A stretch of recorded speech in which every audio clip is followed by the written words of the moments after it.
When we see the problem of the government, sometimes you quickly think of those, our political leader. There is a government in your house. One of my sons, I said, 90% of all our troubles as human beings can be traced to either religion or the government. When you are religious, there will not be peace in your home.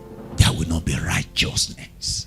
There will not be joy in the Holy Ghost. It is sickness for you to speak in tongues and you are fighting. It is spiritual madness for somebody to position a cameraman and said, record me, I want to preach, deliberately to attack a fellow minister. It is craziness. That doesn't happen in the kingdom of God. Who made you a judge of another man's servant? It is in the church that you can preach anyhow. You can preach yourself.